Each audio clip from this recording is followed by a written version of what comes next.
नमस्कार साथियों, एक बार फिर आप सभी का स्वागत है। जैसा कि आप अवगत हैं, निपुण भारत मिशन के अंतर्गत शिक्षकों का क्षमता संवर्धन संबंधी जो प्रशिक्षण चल रहे हैं, उसी के क्रम में प्रशिक्षण नंबर जो 10वां है, प्राथमिक कक्षाओं में साक्षरता और भाषा शिक्षण, उसी की जो प्रश्नोत्तरी वाला भाग 6 है, उसको हम इस वीडियो में चर्चा करेंगे और उसकी प्रश्नोत्तरी देखेंगे। ये प्रश्नोत्तरी अब तक के आए कोर्सों से कुछ अलग है, इसलिए आप इसको ध्यानपूर्वक देखें, क्योंकि आप इसे आसानी से नहीं कर पाएंगे। इसलिए वीडियो को अंत तक देखें और वीडियो में बने रहें। मैं समझता हूँ ये वीडियो आपको ज़रूर लाभप्रद होगी, और अगर होती है तो लाइक और शेयर करना न भूलें। आइए शुरू करते हैं। प्राथमिक कक्षाओं में साक्षरता और भाषा शिक्षण आकलन। इसमें हमको आंसर देने के बाद में ये जो सबमिट का ऑप्शन यहाँ पे आता है, उस पर क्लिक करना होता है और तुरंत ही हमें अपने आंसर का पता चल जाता है। पहला प्रश्न है, दिए गए उद्देश्यों में से कौन से उद्देश्य प्राथमिक कक्षाओं में भाषा शिक्षण के लिए महत्वपूर्ण हैं? नंबर 1, साक्षर लोगों के संसार में दाखिल होने के लिए साक्षरता को बच्चों के लिए प्रासंगिक बनाना। दूसरा है बहुभाषीय क्षमताओं का विकास करना। और तीसरा, बच्चों में मौखिक और लिखित स्वरूपों में भाषा को समझाने की काबिलियत का विकास करना। और चौथा ऑप्शन है, बच्चों को उनकी मातृभाषा से जुड़े भाषाई सौंदर्य को अनुभव करने और उसे सराहने के मौके देना। आप एक से अधिक विकल्प चुन सकते हैं। तो इसका जो है पहला, दूसरा और तीसरा ऑप्शन सही है, अर्थात हमारा ये वाला ऑप्शन हमें यहाँ पे क्लिक करना होगा। तो हम सबमिट करेंगे यहाँ पे इसे क्लिक करके, तो और अपने आंसर की जांच करेंगे। जी हाँ, चौथा विकल्प सही है। आप इसका विस्तृत विवरण यहाँ से पढ़ सकते हैं। जारी रखने पे अब हमको क्लिक करना है यहाँ पे और आगे बढ़ेंगे। अगला प्रश्न है, प्राथमिक कक्षाओं में भाषा शिक्षण के लिए सिद्धांत कारगर भाषा शिक्षण पर जोर देना से क्या तात्पर्य है? आप एक से अधिक विकल्प चुन सकते हैं। पहला है, कौशल आधारित पद्धति और अर्थ आधारित पद्धति पर साथ साथ काम करना। दूसरा, निम्न और उच्च स्तर के कौशलों पर साथ साथ काम करना। और तीसरा है, बच्चों को ध्वनि वर्ण के संबंध और ध्वनि चेतना पर साथ साथ काम करना। और बच्चों को अलग अलग तरह के, ये चौथा ऑप्शन है, बच्चों को अलग अलग तरह के अर्थपूर्ण संबंध सिखाना। तो इस पर हम जो है पहले और दूसरे ऑप्शन पे क्लिक करेंगे, क्योंकि इसका पहला और हमारा दूसरा ऑप्शन ही सही है। और इस पर क्लिक करके हम जो है सबमिट पे जो नीचे बटन है उस पर क्लिक करेंगे और अपने आंसर की जांच करेंगे। जी हाँ, पहला और दूसरा जो विकल्प है वो सही है। जैसा कि हमने कोर्स में जाना था, बहुत से शोध हमें बताते हैं कि भाषा शिक्षण के लिए बच्चों को सिर्फ अलग अलग तरह की कहानियाँ सुनाने से यह उम्मीद करना कि बच्चे पढ़ना सीख जाएंगे, या सिर्फ ध्वनि चिन्ह के संबंध या ध्वनि चेतना की समझ बिना संदर्भ के सिखाना और सोचना कि इससे बच्चे पढ़ना सीखेंगे, दोनों ही तरीके से कारगर नहीं है। जबकि अर्थपूर्ण संदर्भ बनाते हुए योजनाबद्ध तरीके से ध्वनि अक्षर संबंधों की पहचान कराना, यानी उच्च और निम्न स्तर के कौशलों पर साथ साथ काम करना, बच्चों की बेहतर मदद कर पाएगा। अब हमको ये जारी रखने पर फिर क्लिक करना है और आगे बढ़ेंगे। अगला प्रश्न है, शुरुआती कक्षाओं में कारगर भाषा शिक्षण के लिए किन किन आयामों पर काम किया जाना जरूरी है? पहला, ध्वनि चेतना। दूसरा, फोनिक्स। तीसरा, शब्दावली पर। चौथा, पठन प्रवाह। पांचवा, अर्थपूर्ण पठन। छठा, मौखिक भाषा का विकास। सातवां, पढ़ने लिखने से जुड़ा ज्ञान, साहित्यिक ज्ञान। आठवां है विश्लेषण के साथ पठन। और नौवां है जिंदगी से जोड़कर किसी लिखित सामग्री को पढ़ पाना। आप एक ही विकल्प चुन सकते हैं। इसमें से हम एक ही विकल्प चुन सकते हैं। किन में से? इन तीनों में से। इसमें है एक भी नहीं, इनमें से कोई भी नहीं। दूसरा है सिर्फ पहले 6, और फिर तीसरा ऑप्शन है सभी वाला। तो इसमें ये सारे के सारे जो हैं सही हैं। तो हम किस पे क्लिक करेंगे? तीसरे ऑप्शन पे। तो तीसरे ऑप्शन पे हम क्लिक कर देंगे और सबमिट करेंगे, और हमारा आंसर जो है तीसरा विकल्प सही है। आगे बढ़ते हैं।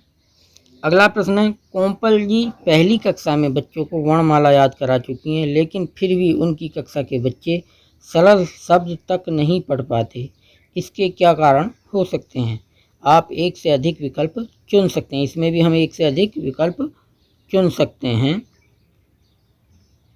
पहला है, बिना अर्थपूर्ण संदर्भ के वर्णमाला याद कराना बच्चों को पढ़ने में मदद नहीं कर सकता है। दूसरा है, वर्णमाला अपने आप में बच्चों के लिए अर्थपूर्ण नहीं है।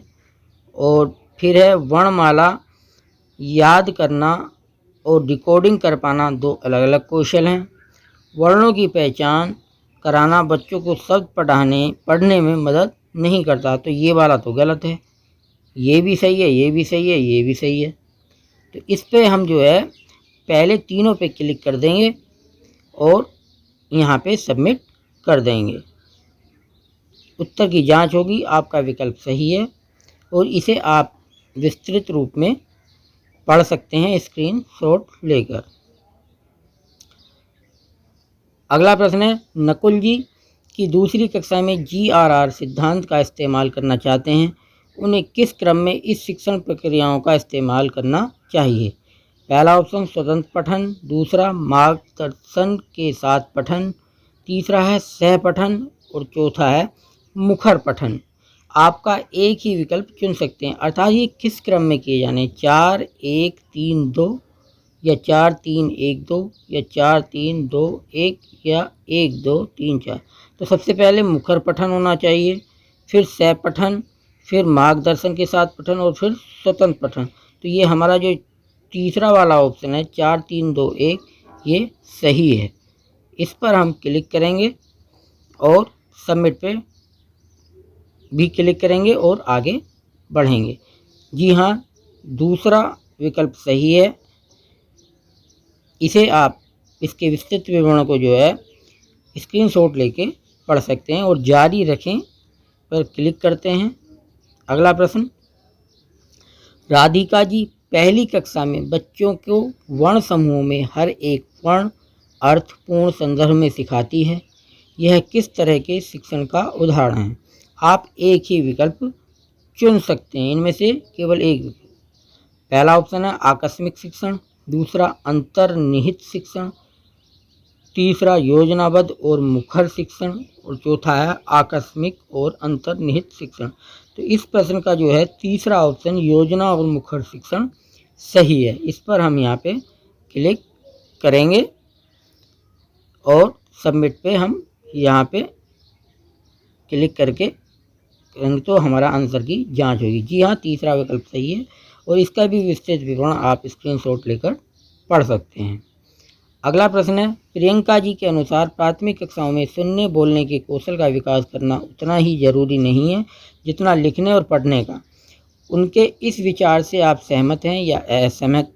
आप एक ही विकल्प चुन सकते हैं। यहाँ भी आप केवल एक विकल्प चुन सकते हैं। तो पहला ऑप्शन है सहमत, क्योंकि सुनना बोलना बच्चे के घर से सीख कर आते हैं, गलत है।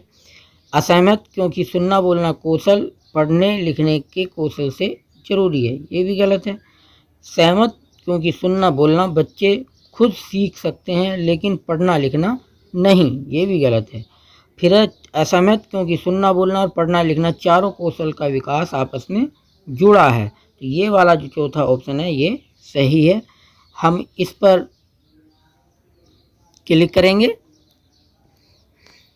और आगे पढ़ेंगे। जी हाँ, चौथा विकल्प सही है।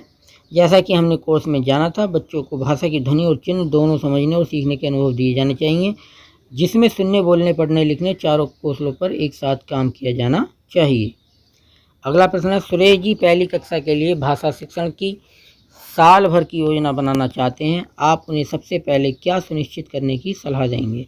आप एक ही विकल्प चुन सकते हैं। पहली कक्षा के लिए सीखने के प्रतिफल पढ़ें।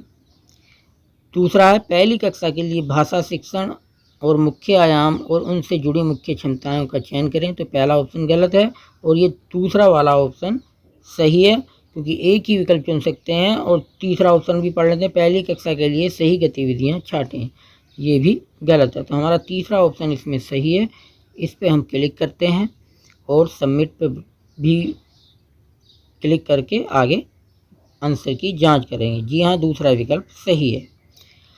अगला प्रश्न है, हमने कोर्स में कारगर भाषा शिक्षण से जुड़े सिद्धांत देखे थे, इनमें से वे सिद्धांत चुनिए जो सही हों। आप एक ही से अधिक विकल्प चुन सकते हैं। पहला है, मौखिक भाषा को साक्षरता से जोड़ना जरूरी है। जी। फिर है, बच्चों के लिए किसी टेक्स्ट या लिखित सामग्री का समाज से संबंध समझना माध्यमिक और उच्च माध्यमिक कक्षाओं के लिए जरूरी है। फिर है, ये तो सही नहीं है यहाँ के। फिर है, हर कक्षा स्तर पर संतुलित और कारगर भाषा पर शिक्षण का जोर देना सही है, ये भी सही हो गया। अच्छा साहित्य भाषा शिक्षण का एक वैकल्पिक अंग होना चाहिए, ये भी जो है जरूरी नहीं है। तो इसका पहला और तीसरा ऑप्शन सही हो जाएंगे। हम पहले और तीसरे पे क्लिक कर देंगे और सबमिट पे भी क्लिक करके आगे अपने आंसर की जांच करेंगे। तो इस तरह से हमारा ये प्रश्न भी सही हुआ, पहला और तीसरा विकल्प सही हैं। आगे बढ़ते हैं। अगला प्रश्न है और आखिरी प्रश्न है, आप यहाँ सुनीता जी द्वारा बनाई गई ब्लॉक योजना देख सकते हैं। इस योजना को बेहतर बनाने के लिए आप इसमें क्या बदलाव करना चाहेंगे। ब्लॉक 1 है, ध्वनि वर्ण संबंध सिखाना 30 मिनट। ब्लॉक 2 है, अक्षर जोड़कर शब्द बनाना सिखाना 30 मिनट। और तीसरा है, डिकोडिंग से जुड़ी गतिविधियां करना 30 मिनट। आप एक से अधिक विकल्प चुन सकते हैं। पहला ऑप्शन है, हर रोज़ हर ब्लॉक में अलग अलग भाषा आयाम से जुड़ी गतिविधियां कराई जानी चाहिए थी। दूसरा, हर रोज़ हर ब्लॉक में एक ही आयाम से जुड़ी गतिविधियां कराई जा रही हैं, यह योजना सही है। तो ये तो सही नहीं है। और फिर है, हर रोज़ ब्लॉक में अलग अलग जुड़ी गतिविधियां कराई जानी चाहिए थी, ये सही है। फिर है, हर रोज़ निम्न और उच्च स्तर की दोनों गतिविधियां किया जाना चाहिए था। तो पहला और तीसरा ऑप्शन इस प्रश्न के सही हैं। हम इन पे क्लिक करते हैं और सबमिट करते हैं। इस तरह से हमने 10 प्रश्न किए। ये हमारा इसका ऑप्शन सही है, पहला और तीसरा। और इसका स्क्रीनशॉट लेके आप इसे भी पढ़ सकते हैं। और हमने ये 10 प्रश्न किए और 10 के 10 हमारे सही हुए। मैं समझता हूँ ये वीडियो आपको ज़रूर पसंद आई होगी। वीडियो में हमारे साथ बने रहने के लिए आप सभी का धन्यवाद। नमस्कार।